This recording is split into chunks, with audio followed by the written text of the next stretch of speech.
जैसे अतुल सुभाष वाला हुआ, ये बाहर क्यों नहीं निकल के आते हैं? मतलब मान लो अगर स्टार्टिंग जब जैसे उन्होंने बताया है कि जो भी उनके साथ हो रहा था, इवन उन्होंने कहा कि वाइफ 4 दिन नहाती ही नहीं थी, मिक्स बनाता था, जो भी उन्होंने सारा बताया है डिटेल, तो ये स्टार्टिंग में क्यों नहीं बाहर आते हैं? पहले क्यों ये मेल ईगो में बैठे रहते हैं? नहीं, मैं नहीं मानता मेल ईगो में। देखिए, हो सकता है उसने कुछ करा हो, अभी भी बात फैली तो इसलिए क्योंकि उसने सुसाइड कर लिया और सोशल मीडिया से फैल गया। हो सकता है उसने पहले बहुत कोशिश करी हो, हम तक ये बात पहुंच ही नहीं पा रही हो। करते ही होंगे लोग। मतलब मैं आपको बता रहा हूँ, जैसे जो ये वाला मेरा जानकार, मेरा मित्र था, जिसने वो 45 साल की लेडी ने शादी कर ली थी, he at that time he was going through hell. उसने मेरे से बात करी, उसने, आई एम श्योर उसने 4-5 और लोगों से बात करी, कई लोगों से उसने बात करी होगी। बाहर कैसे आएगा? मतलब वो व्हाट शुड ही डू? वो कैसे सारी दुनिया के सामने वो बात को बाहर, पुलिस के सामने मर चला जाए, वो उसको हंस हंस करके भगा देंगे। तो वही तो मेल ईगो है। एक देख, मैं आप चीज बताती हूँ, लेडीज कहीं ना कहीं बहुत जल्दी है ना निकाल देती है। अगर गुस्सा आ रहा है तो भी निकाल देगी, रोना आ रहा है तो भी रो देगी, प्यार आ रहा है तो भी वो कर देती है।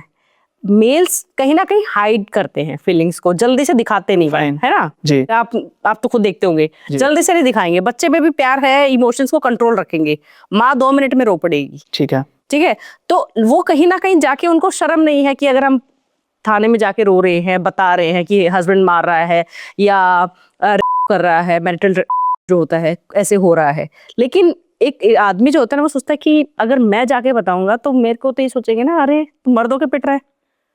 Any man will be either laughed out of the police station or will be beaten out of the police station.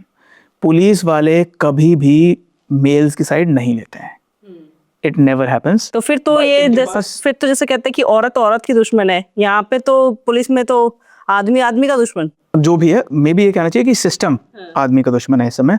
इनके पास रेमेडी ये होती है, मेल्स के पास, they should file a court case for extortion, harassment, criminal intimidation, you know, this kind of things, defamation.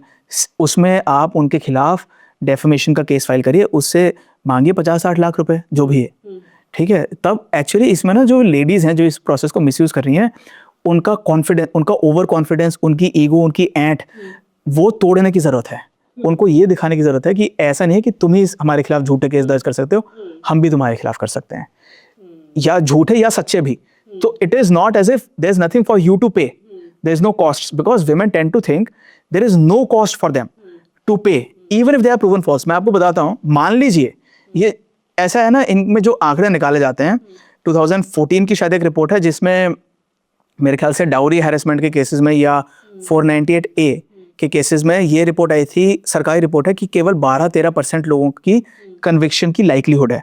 मतलब कि almost 87% cases झूठे पाए जाएंगे।